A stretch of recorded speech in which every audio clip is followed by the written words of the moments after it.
Good morning, everybody. We're so happy that you joined us, although it's 9:30, but this makes us more happier. And today we are here because we want to discuss about one definite question, which is I have to search for it now. Can the media? You see, I'm still also not awake. Let's start with a big applause for every one of us who came today morning to be here with us. So we are awake.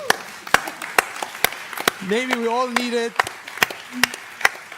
So, and now we're all awake. So the question is, can the media uphold gender equality and diversity in an age of great uncertainty? That's the main question today that I want to ask my panelists.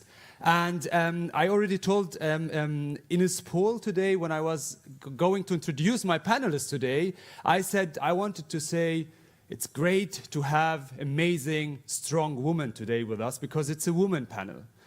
But then I reflected, and I would say the same thing if I have 4 men sitting here. So, and I mean, they wouldn't be so great as we are, so you couldn't say the same thing about 4 women sitting, or 4 men sitting. No, but would I say like strong men and amazing men? So the reflection starts already here with our discussion today. But I'm very happy today to be joined by amazing and strong, and I decided to say panelists. So I learned already today morning. And we have the regional program, thank you so much. We have the regional program advocacy associate Femnet from Kenya. And she says social media is less hierarchical, and that's why it's the right tool to reach gender equality. Nice to have you with us, Catherine Nyambura. And I'm very happy to have also on the panel, she is my boss, but today you're a panelist. You're my boss for 1 hour. Yes.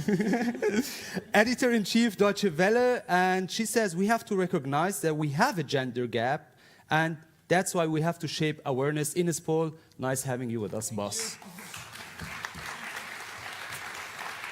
She is the national co-chair of Women's March and executive director of the Gathering for Justice from the USA. And she says it's time to break patriarchal system in the media. Carmen Perez, welcome. Last but not least, chair of the UNESCO International Program for the Development of Communication and program coordinator, Free Press Unlimited from Netherlands. And she says change should not only happen in the media, but through the media. Nice having you with us, Albana Shala. And later we're going to be joined by Michelle Demishev, a journalist from Turkey. She's joining us. She will know why she came late, but we'll ask her then later. So my first question goes, and we're going to have also a movie about Michelle. My question goes to you, Carmen.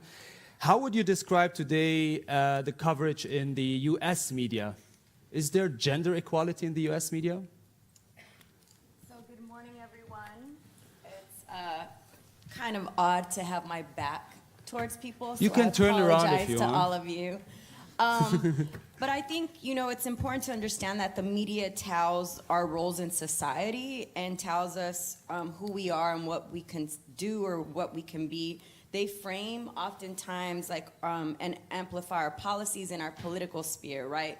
But I don't necessarily feel that there is gender equality as it pertains to the media in the U.S. What do you miss?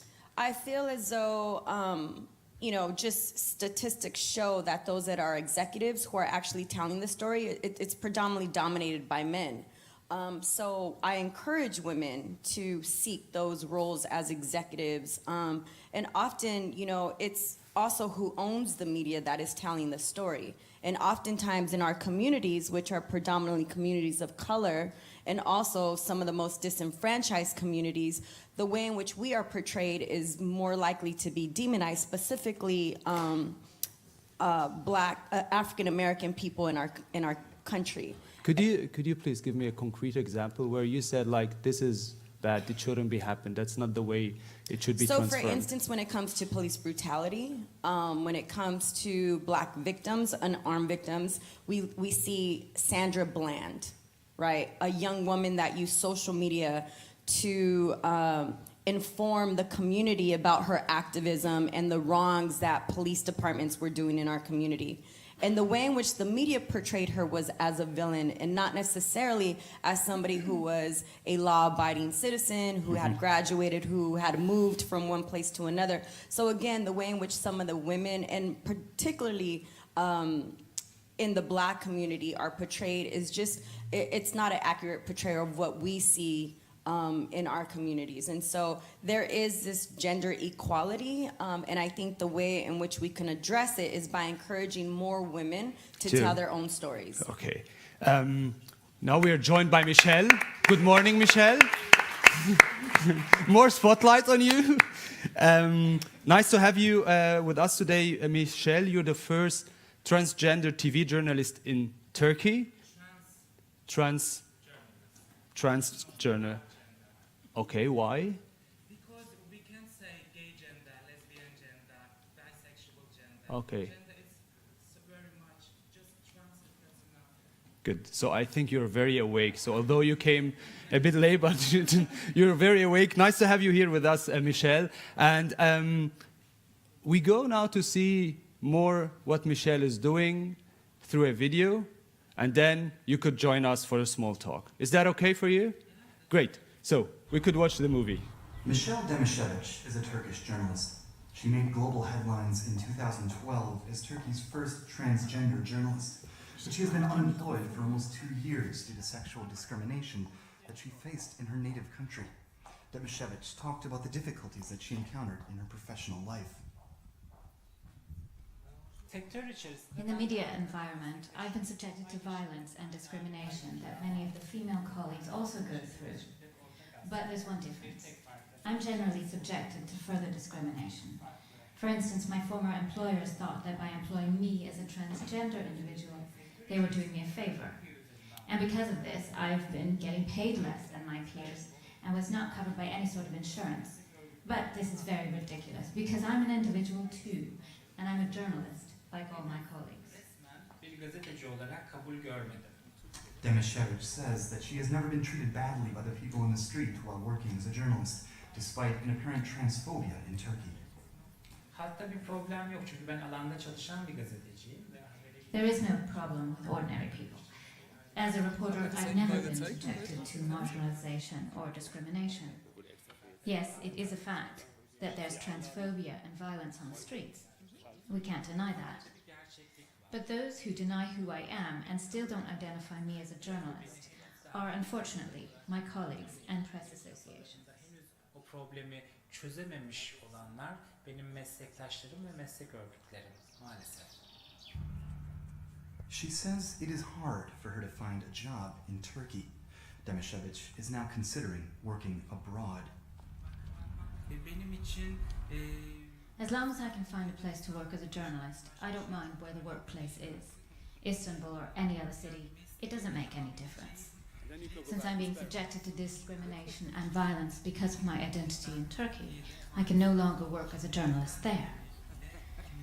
Therefore, it doesn't matter to me whether I have an opportunity in Tokyo, London, New York, Montreal, or Berlin. Londra, New York, da Montreal fark etmiyor benim için ya da Berlin. Demircic is keeping her spirits up despite the daily hurdles that she faces, and she suggests that another form of journalism will be possible when people and press members see her as a journalist and a human rather than commenting on her sexual orientation and gender identity. So, Michelle, we heard about your current situation, the challenges you're facing. Is the voice of the trans community today heard in the media, in the Turkish media? Yes, of course. You have present, you'll be able to express yourself? Yes, but the Turkish press, the Turkish press business and Turkish press organizations, both EU's press organization, with the European Journalist Federation, is both. They don't recognize to me as a journalist because they recognize to me as a trans activist. But I am a journalist because for 17 years I'm working as a journalist, but hard working because I can't find the job in my country as a journalist because I'm a trans woman. So actually, when you go to a media institution and apply for a job, what is their reaction? The people? Yes, or the HR department. What do they tell you? Nice having you, but no. There's no problem in about people. People accepting to me as a journalist, but only communist, socialist, opposition, and pro-government journalists don't want to accept to me because they believe in journalism just for heterogenders. But it's not right because everyone can work as a journalist. Yes, I am a trans, but I'm feeling be myself as a trans woman in my bedroom in the middle of the night. But in a day, I'm feeling just human being as a journalist. And the world look in this situation, journalism issues about Turkey, just over the selected people who's talking about the matters, what's happening in Turkey. You know, everybody knows who are the selected people. They are famous journalists, but they don't want to talking about transphobia and sexism in journalism business in Turkey. But this is, for me, this is a big matter because how cannot I working as a journalist in Turkey? Because do they tell you why when they say? Yeah. What's other things they tell you so we understand more why people are doing it the way they're doing? Why? Yeah. What do they tell you? They don't accept you as the way you are. They say you're not good enough. What do they say? So I'm saying like that. 2 years ago, Can Dündar was editor-in-chief to Cumhuriyet daily journal, daily newspaper, and I asked him, Mr. Dündar, I want to work with you at your newspaper. Can you do something about that? Oh, Michel, yes, I would like so much, but how can I tell the people? How can I tell my boss, trans woman wants work here? Hey, oh my God. What do you say? Although Can Dündar is known for supporting freedom of expression and he's a very open person. Yes. Okay, he's not here to answer, but I say to you, selected people. The world looking and the world listening in all the matters from the selected people. Okay. But the selected people just telling the stories always about their matters, you know, not for all, not about for all. And the people in the Turkey has much more problems, has much more matters. But our selected friends didn't say anything to the world. What are your main demands, if you could say like 1, 2 main demands for you that you wish or they should happen? I wish find a job for surviving my life because I'm working, I'm living with my sex worker, trans woman. Now she's going to outside with her car every single evening and getting money because she's selling bodies. And when she come into our home and she bought 2 pocket cigarettes for me and some foods for me and for her. And I'm working, yes, the details, but as a freelance, and that's not enough to money for my survive to my life. And maybe when I'm back in Turkey, maybe, I don't know, I'm not sure just now, maybe I can work as a sex worker. I don't care because I need money for surviving to my life. And when I say like this, my journalist friends, oh, Michelle, you are so terrible. Don't say that. You are a journalist. Okay, I am a journalist, but no job, because you are working as a journalist, because you are a man, you are a woman, I am a trans. And over the world, in the world, there is a problem, same, in United States, in Britain, in China, in I don't know, in Canada maybe. Okay. And this is a global matter, and I want to last word, lesbian, gay, bisexual, trans, and intersexual persons can work any business as a journalist, as a fireman, as a policeman, as a teacher, and the work right is our right, and trans journalists exist. Thank you so much. So can I just say something Yes. in response? First of all, I want to thank you for being here and sharing your story. It is so powerful to hear you and for you to actually, share with us your experience, because it's not just happening in Turkey. It's a global issue, right? The fact that we discriminate, we actually have to have you talk about your experience because we're trying to get more awareness. I just want to honor you for your story. And especially because we're seeing that in the U.S., right? There's this discrimination. There's this, when we're talking about gender equity, who are we talking about? Are we talking about cis, straight, white men, or men, or women? Or are we talking about gender non-conforming, trans? Are we being inclusive in our language? But I say all that because a lot of my, there are people that I know that are trans, and they're still fighting for them to The way be, we heard exactly. Michelle's story. So I just wanted to honor you for that. Thank you. Because, when we're thinking about, even in the media, we don't necessarily see trans folks reporting. So I just wanted to say that.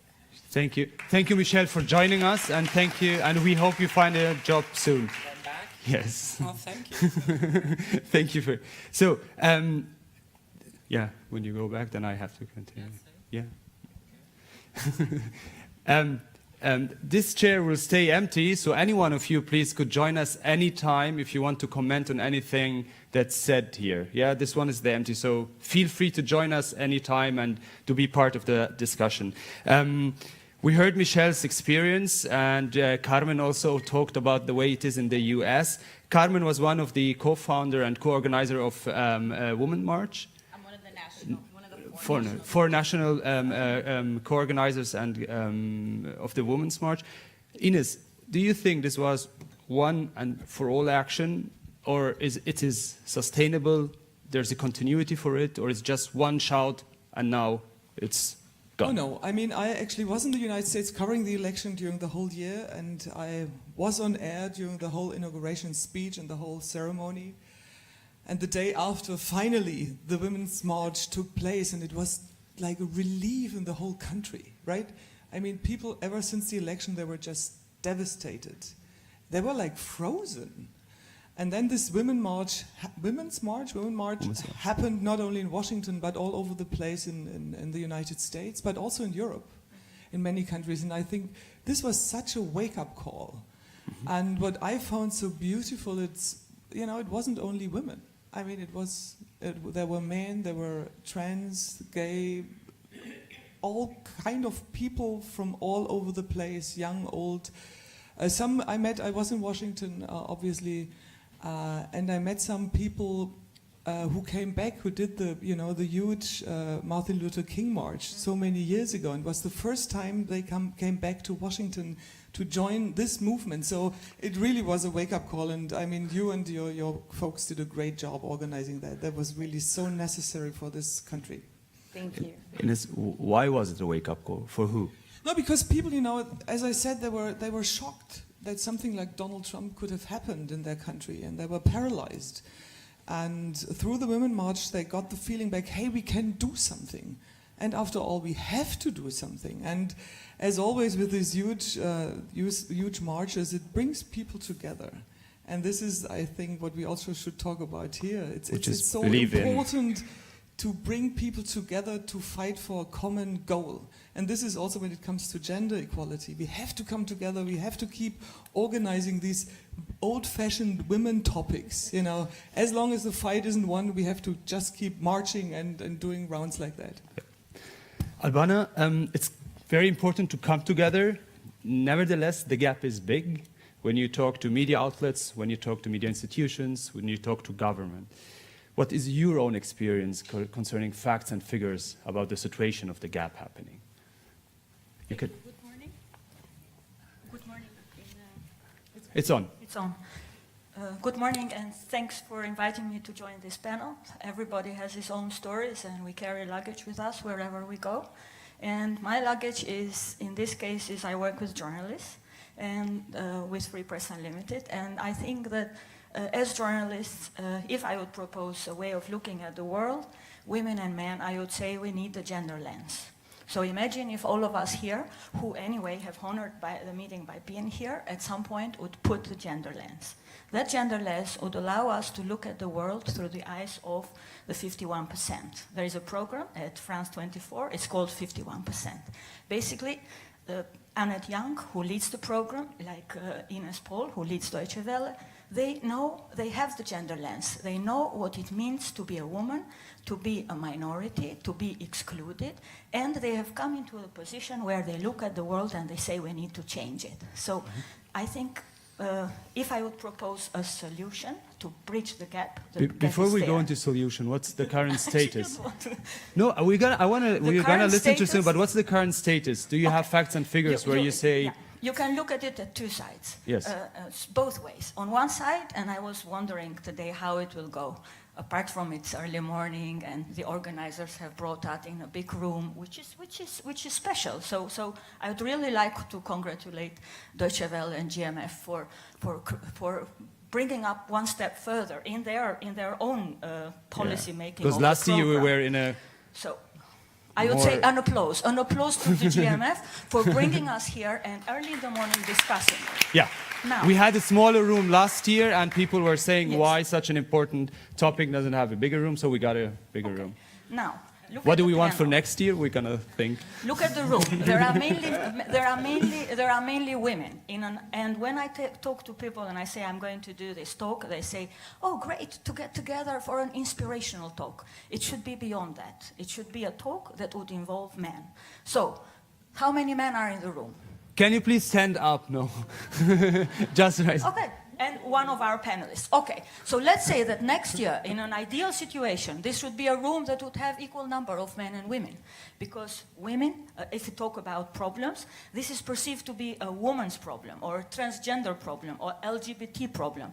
It's about what kind of life, what kind of planet, what kind of societies we want. If we want a society in which men and women are considered equal, are considered as human beings, as Michelle said, then we should also somehow translate it in the way we make programs, in the way we talk to each other, in the way we create panels and all this. So it's a long way. But if you want to look from the positive side of it, the world has never been a better place to live, in the sense that in which century and in which panel and in which situation would Michelle be able to tell the story? Mm-hmm. And just walk in and say, you know what, I'll sell my body and I need my cigarettes, but I'm looking for a normal job. So in which, even when we talk about countries that have a war and conflict, there has never been more women going to school, girls in Afghanistan. There has never been more women into being in top positions. The problem is that we have just started the journey. So mobilizing through marches and through research and through providing facts is just the beginning of a long process. Mm-hmm. One fact, 4% of all what is produced on TV and media, news, print, radio, TV, not social media, shows that only 4% of what is produced globally in one day is breaking the stereotype about women, which means 96% either does not challenge the stereotype or strengthens it. And what is a stereotype? We are beautiful, but we are timid. We are beautiful, but we have no voice. We are good, but we are victims. We are usually raped. we are usually always taken by the hand by the daddies and the husbands. We are the ones who are married at the age of 8 or 12 or 16 according to religious Differences, arrangements. yes. So we need, if there is a role for media, we need to have another way of looking and breaking the stereotype. So, for example, in ideals, okay. We'll go to the example. I would like just to Catherine to join us because you talked more about traditional media than social media. For you, you're concentrating on social media, and you say through social media we could do more changes because it's not in hierarchy. What's the status you're working on now concerning social media? How you're doing it in a different way? Thank you. So I want to just give a background. As Femnet, we have over 637 members across 43 African countries. So it means social media gives us a power of collective, right? The collective voice to speak as one, and while disrupting hierarchies. In many of the projects we've taken on, it's been to take back power and highlight the injustices. In 2013, we had a girl who was raped in a very rural village in Kenya. Her name was Liz. And because the rapists were known to her, there was this, what we call alternative dispute mechanism, and the rapists were given a very menial punishment to slash grass. So Femnet took on social media, and we had the hashtag called Justice for Liz. So Justice for Liz was a hashtag that we took on to highlight the plight of the girl. She was raped to the point of she had to be on a wheelchair, and the only justice was for the rapist to slash grass. We were outraged. And again, globally, 1 in 3 women will experience violence. Liz is just one of those girls whose story we know. Right? And so what we did, putting the hashtag on social media, we also put together an online petition on Avaz, and we got 2 million signatures from across the world. And we luckily had our members, what we call our General Assembly, we took to the streets, we took the petition to the Chief of Police, and we kept the hashtag trending. And just last year, the rapists were again sentenced to the maximum sentence in Kenya for rape and for sexual violence. This is just one of the ways that we take back power and say, look, this is wrong. And if the media will not tell the story, we will highlight it in the way that we know how. And so we constantly Are you also reaching the woman in a rural village, in the end of a small village where maybe sometimes you don't have even access to electricity, which happens? Liz is that girl. What do you do? So Liz is that girl who's in that village, whose story we put And on social you reach media. also to the others. Like, you don't report only about her, but the reporting reaches the woman in her village, for an example, or the man and woman in her village. So our members are from across different African countries with different kind of infrastructure. Some don't have social media. Okay. And so what we do is we combine social media and offline organizing. It is not only effective to have the media, the hashtag trending, it is also effective to give that struggle physical visibility through protesting, right? And in every meeting we have physically, we know that we may only be able to have 20 because of barriers of mobility, barriers of money and cost, but through social media we are able to reach more, right? So it's for us to realize how social and offline complement each other and further amplify and augment the work that we do. Okay. I would like someone from the... Oh. Thank you. I was so concentrating on this head. So please. I just snuck in. Yes. Please tell us your name and... yeah. My name is Lindsay Kukunda. I'm from Uganda, and I run a women's rights organization called Not Your Body. So here we are talking about, can the media uphold gender equality and diversity? In Uganda, sadly, the media is against gender equality and diversity. We have one of the most important television stations, NTV. Catherine, you have a sister, NTV, in Kenya. NTV fired one of their news anchors, presenters, because she was a victim of revenge pornography. And then they sent out a memo to every woman saying that if you take nude pictures in your own home and they get leaked, we will fire you. So that's something about how the media, is our biggest enemy. When it comes to LGBT rights, Uganda was trying to implement comprehensive sex education. That's something that the East African community was supposed to implement. But the Daily Monitor, which is a tabloid, not a tabloid, it's a newspaper in Uganda, ran a scathing article about comprehensive sex education. It's talking about how they're saying they're teaching children that masturbation is normal, but most importantly, they're teaching children about sexual orientation. They're telling them about homosexuals, and they're telling them about this. And so the president's wife, who is the Minister of Education, banned comprehensive sex education. I was lucky enough to be part of a meeting with Ministry of Education officials a few months later as they presented the new version of the sex education syllabus, which is shocking. Okay. They had a topic that was about teaching kids the dangers of homosexuality. It is evil. And I'm asking, what about effeminate men? What about masculine girls? What is going to happen to these kids in school? How can this be on the syllabus? It's unacceptable. You Yes. have newspapers outing people who are transgender. There's a lady called Cleo who lost her job because of that. You know, they just write a story, next day she was fired. It's perfectly normal to do that. Thank Might I jump in here, boss? Yes, boss. Thank you very much. I think this really helps us so much because on the one hand, it's right what you said, Alabama. We have never been in such a great position as we are now. In Europe, maybe. We in other countries as well, but we really have to be aware, especially this is the Deutsche Welle perspective as we are an international broadcaster, that in some countries the situation is really getting worse by the day. And we also have to report about that. You know, I totally agree. We have to be positive, and we have to, encourage ourselves and see also really all the great things which have happened. But we do have to report about the situation in Uganda and so many other countries. It's worsened by the day for women, but very often for LGBTQ people and trans people. So I'm very thankful for your perspective. I think we all really have to remind ourselves to report and report and report. And you have to tell these stories, to give these stories to us, to you and to all of us. I think for me, in this perspective of the panel, when you have media, when you have social media, when you have all these platforms, and people start taking back power and start highlighting their struggles, the normative system becomes scared. And some of this, what we see in the past 20 years, we had Beijing in 95, but now we have some of the retrogressive laws coming up in many African countries, right? I think for me, it's a pushback threatened by progress, a pushback threatened with the possibility of what it means to move forward. So again, I think for me, it's that sustaining that momentum, because as a young woman, as a young feminist now in 2017, I know that the work done in 95 is not in vain. It has to be kept moving forward. So I think for me, it's that reinventing and the way patriarchy and systems of oppression keeps wanting to stay in check. And also social media, for example, is one of the biggest frontiers of violence. I used to work on reproductive rights. We used to have a hashtag called SRHR Dialogues, where we used to work on abortion rights, and I used to get a lot of personal attacks, to some of them physical, hate speech. And I think social media offers promise, but also social media is a new frontier for violence. So it's looking at that double-edged I'll give her and get back to you, and then Carmen. These platforms we use. If you exist. allow. Yeah. Please. Okay, yeah. But so very now, short, please. Yeah, it's difficult, but I shall try. Try. The media's war on women.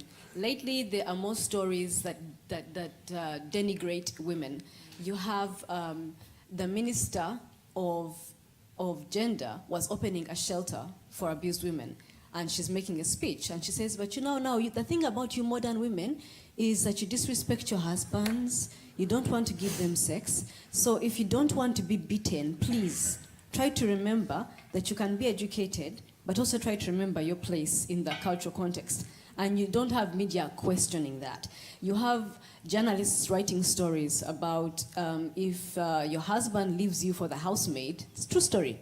If your husband leaves you for the housemaid, it's because you have not been doing the housework, you have not washed his socks, you have not cooked his food. This is almost weekly. So I approached one of the worst newspapers, and I said, can you give me a column once a week to change the dialogue? And they refused categorically. So I want to know if anyone here can advise me how I can break into We have an African... We should talk about really, maybe you can get a column at DW. I mean, we broadcast in many, many African countries, also in Uganda. So let's talk about that. Please. Thank you for joining us. Thank you. Can I go next? Yes. Thank you. So if someone else would join, thank you. Albano. I think indeed, apart from sharing personal stories, I think facts are important at country level, national level, Yes. international level. So in that sense, also my experience with an organization is called Global Alliance for Gender and Media. It is similar. So there are a lot of gender like Gender Links, Femnet, other organizations who work in gender, who come around the table and they look for partnerships with media organizations.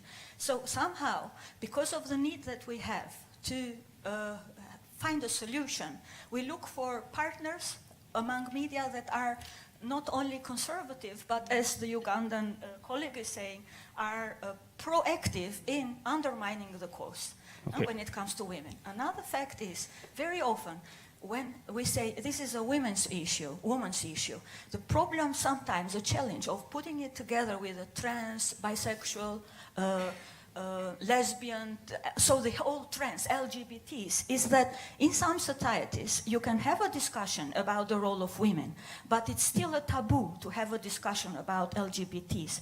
And because we put them in one big pot, somehow we dilute one with the other. So we build solidarity among each other, but we dilute it because it's very easy to attack a person who has upon itself several identities which are questioned by the society. Okay. And may I also say something but we again have to on the show- positive line? Yes. Now, I work with journalists, and as I said, I wish all my colleagues would have this gender lens to look at the world. On the other hand, I work with UNESCO on behalf of the Netherlands, elected by this council. And there, when we presented the story of the gender transformative reporting, the council members said, what do we need to do? And I always believe in the power of making people aware of the consequences of what they are doing, also as governments. And in that sense, it's not for nothing we have the SDGs.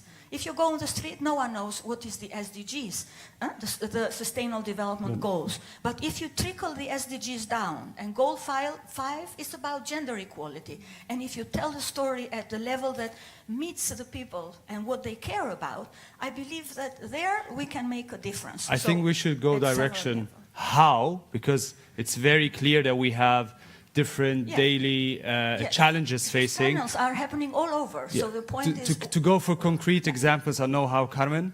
So I just kind of want to just really quick share a little bit about even the U.S. So, you said something that was really important.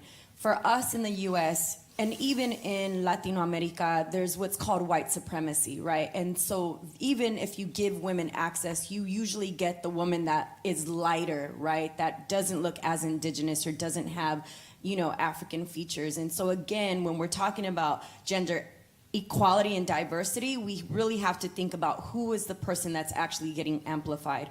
But for us in the Women's March, what we ended up doing is we ended up using social media because, as many people know, the initial post was on a social media. The way in which the Women's March came about was that this grandmother posted to 40 of her friends saying she was going to march on Washington.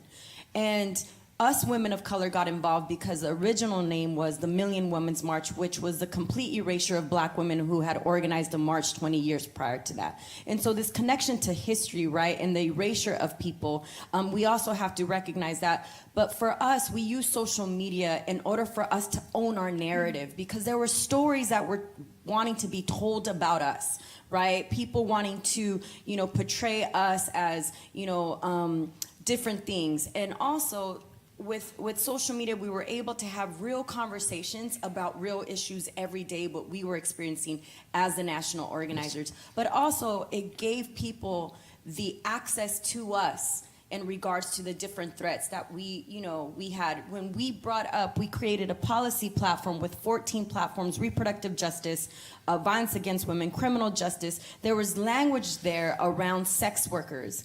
And there's a Muslim woman by the name of Linda Sarsour, who is one of my partners. She's another national co-chair. Her and I, because we created the process of the policy platform, became targets by many people around even that language. But again, so I think for us, when we were organizing the Women's March, it was about the face-to-face, it was about the conversations, it was about the online, but it was also using media, using mainstream media to tell our story and creating allies within that space. Latifa, for very short, and then, please. Hello, my name is Latifa Mustafa Jafar. I'm working with Deutsche Welle, Hausa Abteilung. Oh, Hausa Department, I'm sorry. So, we are happy to have Ines Paul as our editor-in-chief. But I can see in our own department, the issue of gender equality is a different issue because we have like 17 staff. Among these 17 staff, we have only 3 women. The all other 14 are men. And then we have like 5 places with this like permanent staff. And among these 5, it's only 1 woman. So I can say there is like gender bias, but I'm not blaming Deutsche Welle for this. I'm blaming our society because it is like a hard situation. For instance, when I'm coming to Deutsche Welle, it is not my contract. It is a contract from my colleague there in Nigeria. But as she's preparing to come, her husband said, no, I did not allow you to go. It's just like they're thinking that women are there just to stay at home, take care of the children, take care of the house, do house chores. All that is what they think it's a duty of a woman. Woman has no right to. Are you reporting about these cases now too to show what's happening? Yeah, that is really what is happening on the ground. For us to talk about gender equality, I think the masses need to be enlightened about what do we mean by gender equality. We do not mean that like when I'm pregnant this year, then next year will be my husband's turn. That is not gender equality. We are not saying that the woman must take the lead of the house. No, that is what we doesn't mean like that. We mean that there are a lot of rights of a woman that must be looked at. So, let's take your initial question to Ines Pohl and say you are now head of an institution, editorial head of an institution.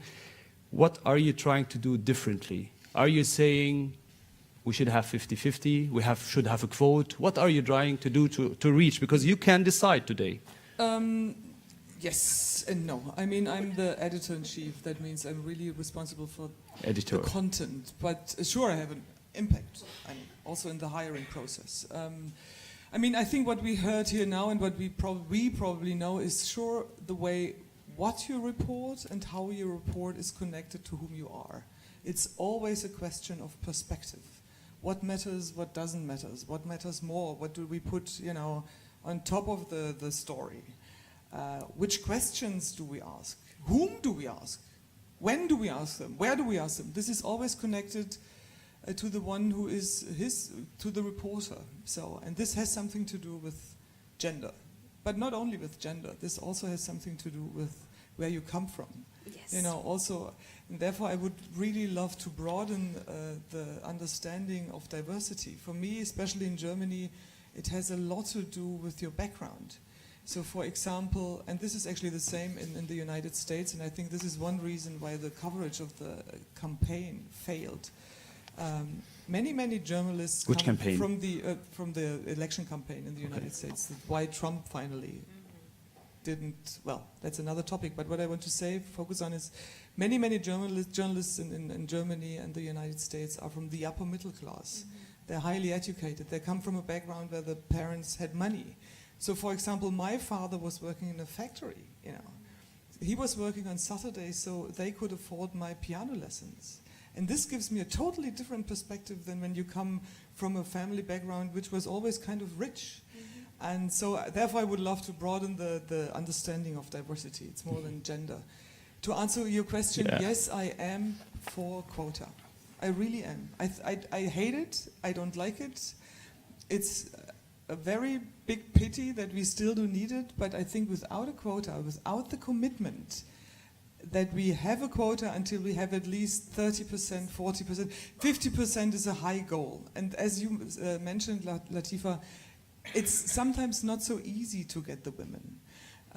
I always say we have to encourage the women when we ask them to do this job and they say no, we have to ask, why do you say no? What can I do to make you feel able to say yes, through the job? But yes, I am for a quota. So shall we fight for a quota in Deutsche Welle? Yeah. You have my support. So, can I say something? Oh, here comes. So you should sit there. Maybe people. Yeah, but we don't. It's not true. We are adequate, but we are sorry. Could you introduce yourself again, your name, please? I'm Bettina Burkhardt, I'm the Gender Equality Officer of Deutsche Welle, and I just wanted to say that as Deutsche Welle has to work with the federal law on gender equality, Deutsche Welle has the aim of a 50% quota, and we are really, and you know it, we're really working on it. Latifa, you know. Yes, no, it's true, and give her a big applause because she's really fighting for it. But Actually- you also know it's As I the said- written word on the paper, right? It's the written word on the On the paper, but not the fact. That's not reality. I know. And Latifa wanted to say something. Please, Yeah, Latifa. as I said, it's not. I'm not blaming Deutsche Welle for this. I'm blaming our society. I think it's our background because a lot of people, as I always said, they are hiding under the cover of religion, be it Christianity or Islam, and then they just uphold their culture and say this is religion, while it is not. It's just a culture. They're Okay. just trying to deny the woman their right to education, their right to everything. They have the right to choose their partner, but they are just barring them at the age of 8, at the age of 12. What does this girl Can I- knows about choosing a So, partner? so you're talking and mentioning about the social Yes. challenges. I Yes, just have of one course. question to know why it didn't happen yet. Why didn't you get the 50-50? Oh, there's the rift between what's written on paper and what's in people's mind. Okay. Then in an institution like Deutsche Welle, it's of course what she's telling. It's very difficult To to find. find journalists from Bengal, from Pakistan, from Nigeria, whatever. Okay. So even if you're trying, it's not always simple. So we're trying, but still there's a barrier in many people's minds still. Thank you. Okay. Thank you for sharing your experience. So I would like someone from the audience. Do we have some Twitter, someone asking? So people, if it... okay, you would like to ask. Yes. Hello, I'm working for the Deutsche Welle Turkey service, and It's we've not been- an internal discussion today. Yeah, but- yeah, I know, but we've been Because different topics. we've been talking about the gender equality and diversity, but we've been talking so far about the equality between men and women, and we had a guest from Turkey highlighting the problems that she has been facing when it comes to the gender matters. And this is just a question.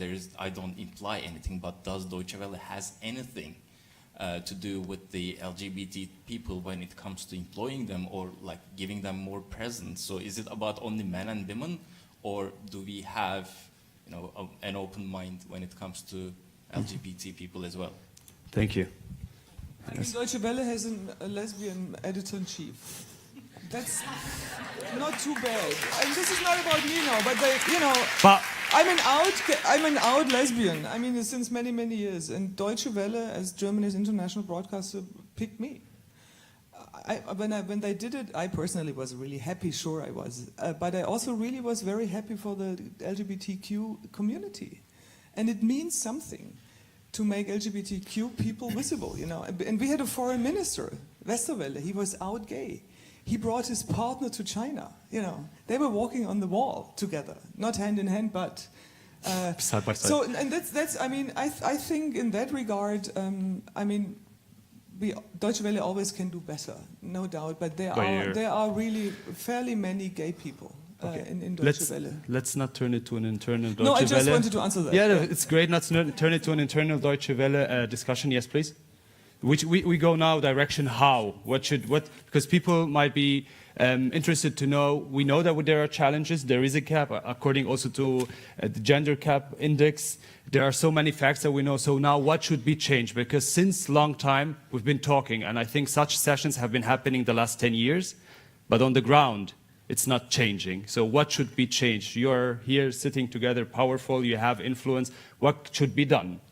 So just to say that one of the things that, as we discuss social media as a possibility of organizing, in some of the countries, like in Africa, it's because of what we're seeing in the mainstream way of organizing. We have a very rapidly shrinking civic space. We have a lot of laws targeting the NGO and the closing of that kind of space. So social media becomes a go-to way of doing it.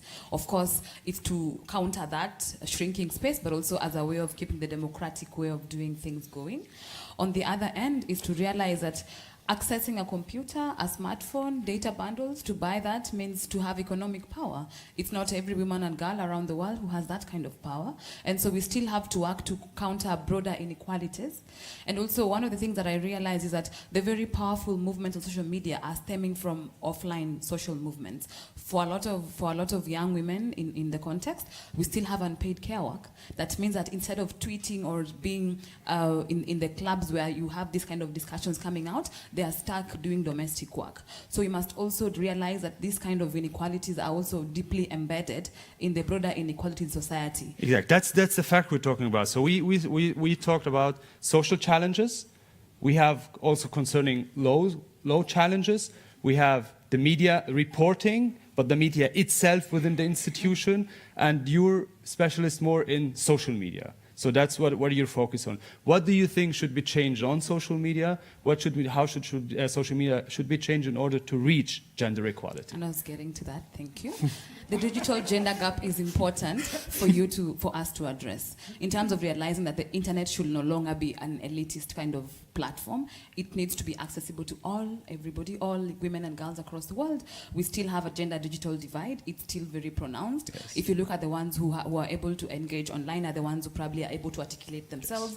The very strong, and even there is a gap between men and women. 100 Yes. million women are not being able to reach them compared to men. So it's a very critical point to address, that's one. And digital security is important for those who are online. So we should not have young women being edged out of the internet because of the violent space that it has become. So for me, those become very important points, the digital gender gap and the cyber security. And also we find that, and I was discussing this in the morning, it's becoming a catch-22, where cyber violence is being used as an excuse to close the social media space again. So keeping the space open and still countering violence is important to me. Okay. Thank you. That's on the social media. Yeah. Now Yes. we are at how. Yesterday when we were preparing the session, Jafar said, if we have good speakers around the table, I don't have to do much. But anyway, if we agree that there is an issue, if we agree that in the 21st century gender equality matters and media can play a role, if we have somehow agreed that media are not per se proactive resolving the situation, but they are sometimes regressing and supporting the choices of the leaders and political elites and all this, then when it comes to social media, I would say, you mentioned take back the power. I think women never had the power. So it's not about back, it's about reinventing our role and the way that we want the societies to look like. How? Last year, the session here was on hate speech and misogyny. So Yes. when internet started, we thought, as feminists thought that this is the place to make a difference. You see that internet is populated by misogynists. How? I think she mentioned some solutions. I think it starts from age 3, 4, when children start to have an iPad, when children start to have this access to social media and to internet, is the kind of society we want to have, and the kind of children we want to bring up. If we want to bring up only kings and princesses and then girls who have to fit into that role, then also social media will somehow play that role in creating a new society. But if we want a society in which women are not only princesses and victims and girls without a say, but girls who have a say, who have an idea about their life, it's about access, so boys and girls having access at these resources, and boys and girls being able not to go beyond the stereotypes. So for me, the how is support, as much as possible, programs, intentionally programs that break the stereotypes that women are less. Are you doing this on the LGBTs UNESCO are level? less. You go to government? When we had this meeting with the council, the representative said, okay, if this is a story, what do we need to do? And what they usually do, we find funds to support programs in this way.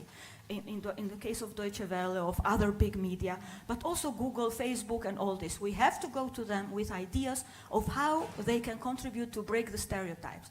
Because social media and internet actually is like a jungle. It's absolutely But is it that regulated. easy, like when you go, as an OSCE representative, when you go to governments, for example, like Saudi Arabia or different governments where we actually know the situation of women there, as an example, there are other examples, how do they react? Do they care if you tell them anything? Because, I mean, you've been doing this for a while, but there's no change on the ground, so...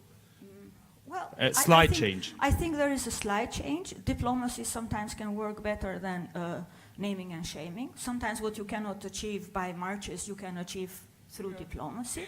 And the fact is that if we agree that there is a problem, because some religions in some countries where religion and governments are one, then they do not agree that there is a problem. But if we agree that there is a problem and a challenge, then we have to find a way to resolve it. So it's a long breath towards a new society. Let's take this as a concrete example. Mrs. Seidel, I'll get back to you. I want to talk to Ines.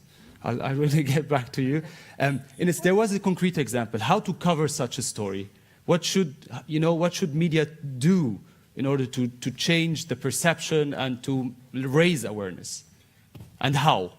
First of all, cover a story like that, right? I mean, just, put it in the papers. Yeah. Put it in your TV stories. Just talk about it. This is the first thing, and then again it comes back. Only people would see a story in that story, who are aware that this is an important topic to cover. And this brings me back to the point, I think, and we all agree on that the newsrooms have to be more diverse. This is, for me, the key point. But should media in this case say, like, we have an agenda which is called gender equality, a very clear editorial line? Should this happen? Absolutely. I mean, this for me is no doubt. I mean, that some things are not negotiable when you work for the press or as a journalist. It's human rights. It's the rules of democracy, and human rights always come with me with gender equality and gay rights and all these things. But for me, yes, indeed. It should. In that regard, sure, we have to have an agenda. Absolutely. Okay. And that agenda, for example, in Beijing, it was clear. We want to move forward. Looking back, you see that the governments have not really committed themselves, partly. Business world, which has to support the SDGs, they are not putting money to achieve the SDG goals. Internet players, they are only now thinking of the consequences, apart from money making, that they are production houses, that in the first thing that people look is the news on Facebook and etc. So everyone, make them responsible for that they could do, organize, and there is very little solidarity, unfortunately, among women and women's group and everybody.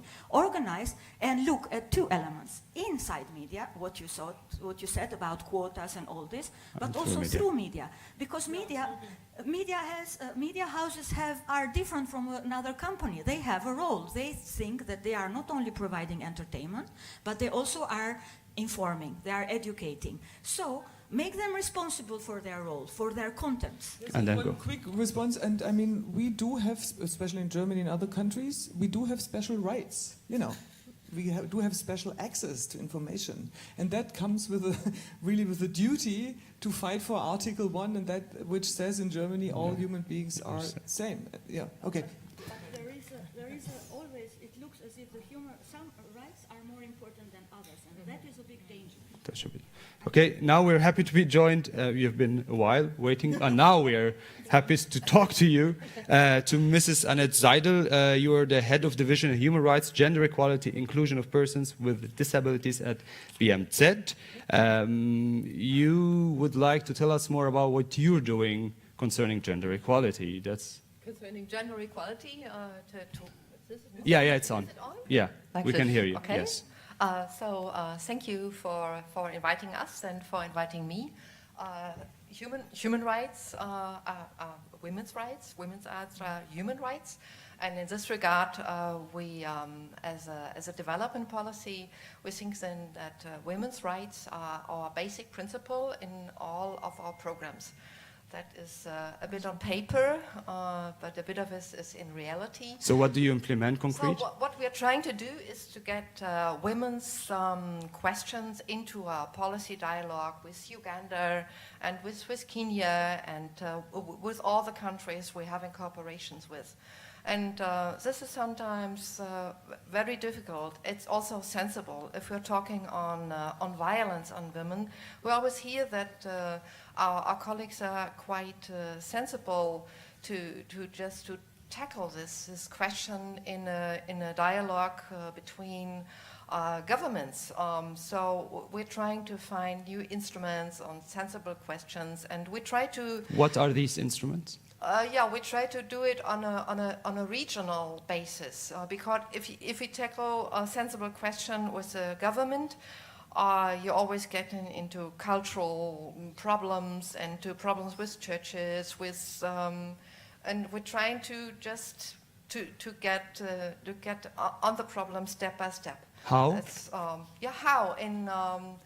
We had if I'm talking on violence on women, we had a very well working program in Latin America, which was a regional program, and we had a cooperation with universities and with lawyers and with churches and with parliamentarians, and by working together very closely, you suddenly find spaces for women, for journalists to cover stories, for women to get into a lawyer's board, for universities to open just spaces for women students, for tackle questions of violence into households, in families, and getting small girls into problems by looking at their mother On the ground, talking on the ground. on the basis. So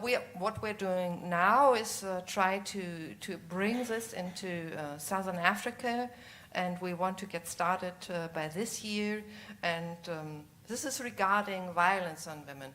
But if we're thinking on women's rights, of women's taking part in business and being treated equally, I think you definitely have to have a very long breath. Very long breath, and you have to be very patient, and sometimes it feels to me so ridiculous. That's what you said, it's 51% of the world, and we're always talking about a minority and a vulnerable group, and it's just stupid.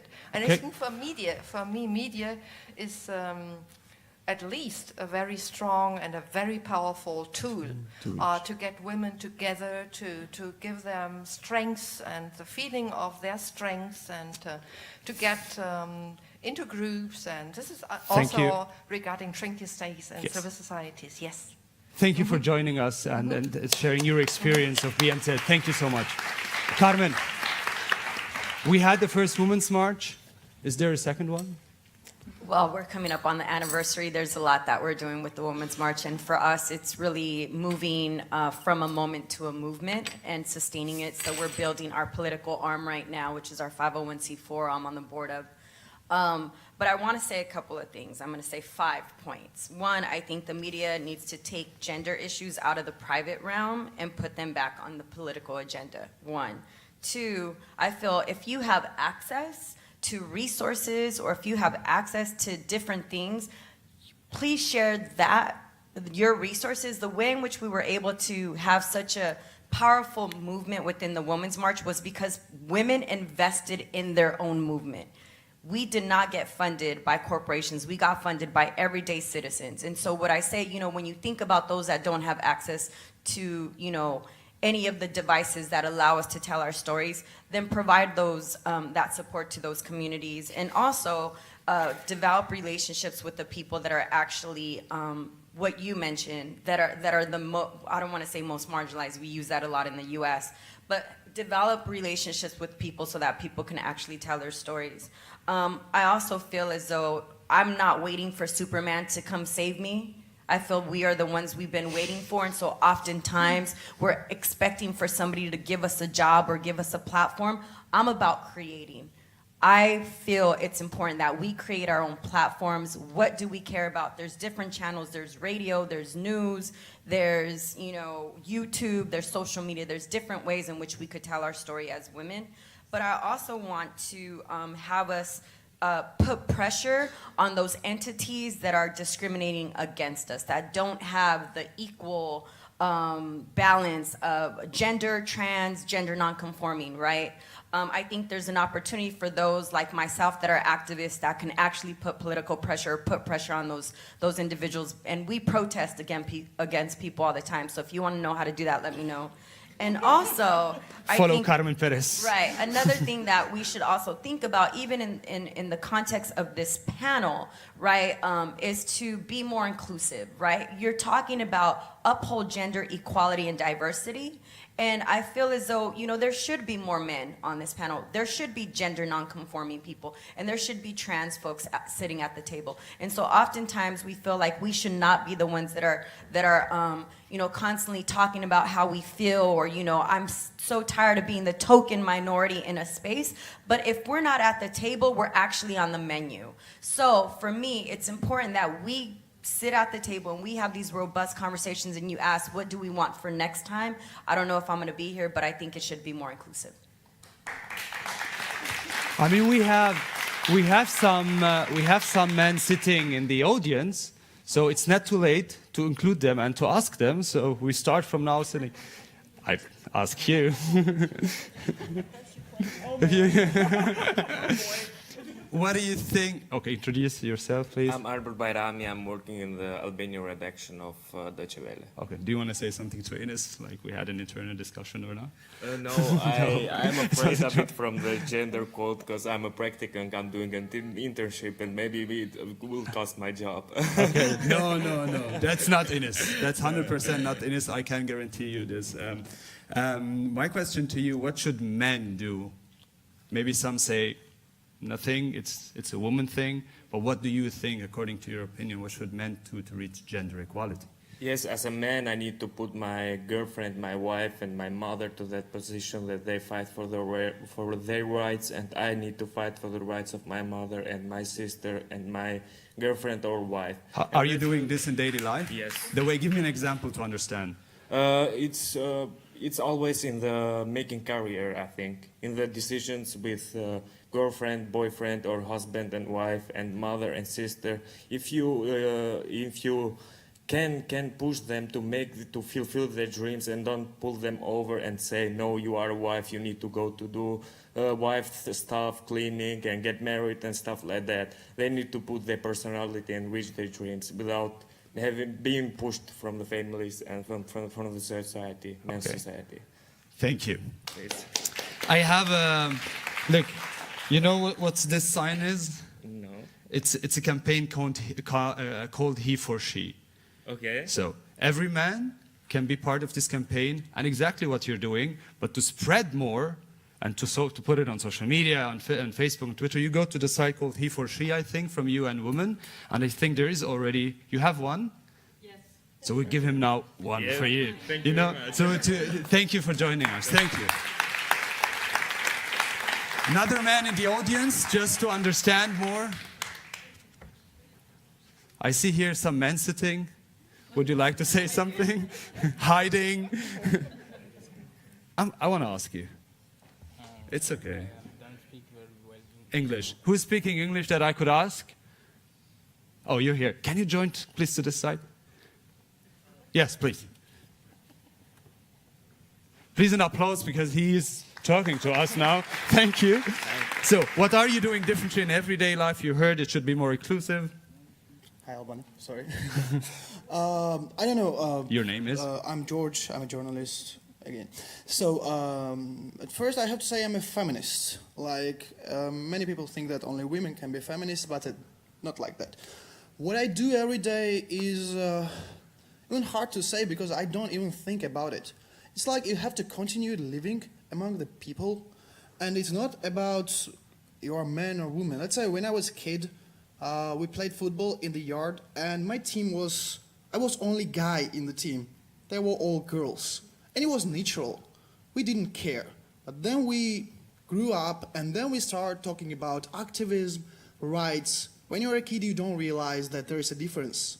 But when you grow up, then these differences appear, and there where problem begins. So my suggestion would be to think like kids, to think like there is no difference. And we will not even need these kind of discussions. because it's 2017. Like, is it the time to talk about gender? Because it should be already settled. But that's what you wish, but reality is totally different. Yes, So yeah, what I do know. you tell to maybe we are live streaming? I'm standing in front of the camera. Now you are standing in front of the camera, so let's go this side. Maybe we should go here. So people can say, what do you say to people or guys who say like, I don't know, okay, no, women are not allowed to do this or that, and they are like against gender equality. So what would you tell them? That they're idiots at first. The second is... Maybe a bit friendly so they get it. Well, all right, there's no another word, sorry. But no, really, someone who thinks that he's or she's, no, in this case, he's privileged than someone else, he's got problems. And I think this is the real weakness of people who think that to prohibit something, to do something, to, I don't know, promote themselves, to do whatever they want, is the biggest mistake they can ever make, and this is a real weakness, not something what they prohibit to others. Yeah. Thank you so much. Thank you. You wanna... Anyone wants to ask a question? Oh, we have someone here. Oh, I take one more man and then, yeah, please. Only one. No. So, introduce yourself, please. Could you do the streaming again? I'm Ebenezer Amankwa from Ghana. I would like to say for those of us in Africa, the men should just cut the cultural chain right from the house. As the other participant said, you have to start with your sister, start with your mom, start with a friend who is a lady, then you move on, break that cultural chain.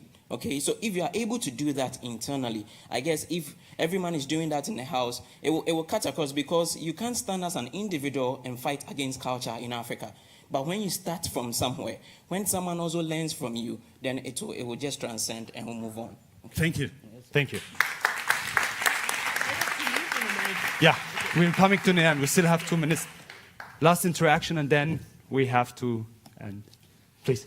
My name is Demetria Clayton, and I am. I work for an organization that is a member of Gender and International Bond, which, in cooperation with the Deutsche Welle, organized today's event, and I'm very glad that we have. Thank you very much to the Deutsche Welle for taking up this issue for the second time. Hopefully, it'll be on the agenda next year, and maybe we'll be in the main plenary, because obviously the interest in the topic is very great. Okay, so the demand is very clear. Next time, plenary, the big and more inclusive. A lot of men. Okay. Right. So we have to demand.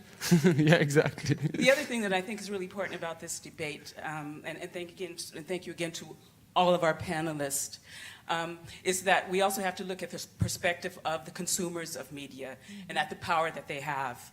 I want to be that grandmother who sends out 40 SMS and says we have to do something. And I think we really need to put our full support behind media organizations that take up this call for action. So thank you to all of you who are doing that. And thank you for saying the last words of thank you, so I don't have to say thank you so much. But I still, Deutsche Welle was mentioned today a lot, but this is a cooperation between Deutsche Welle, GIZ, State Chancellor of North Rhine-Westphalia, and UN Women National Committee Germany. So thank you for all the organization for doing this. And what?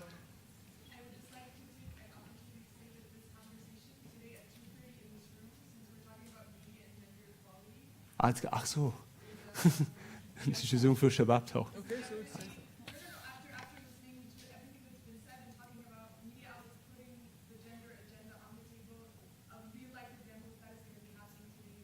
It's 2:30. Yes. And the topic is, does the Arab world need women's rights? And we have a very diverse panel of women talking about that. And I hope that You want? We have to. Yes. Thank you, Aya. Aya is a part of my team working for Shabbat. Thank you for making this for Shabbat Talk, which is a program run by Deutsche Welle. Today we will be hosting a topic about does the Arab world need a women's rights revolution, to a very concrete question with people and women represented from the Arab countries. So if you'd like to join us at 2:30. And from my side, I would like to thank all of you and to every man sitting here and to every woman sitting here, I'm also for a pro quota. I'm already trying to do it in my team to have a 50-50 because that's really how we should start. Thank you so much, and everyone who didn't want to say something, you still can write it on Twitter and Facebook. Thank you so much for the panelists. Thank you.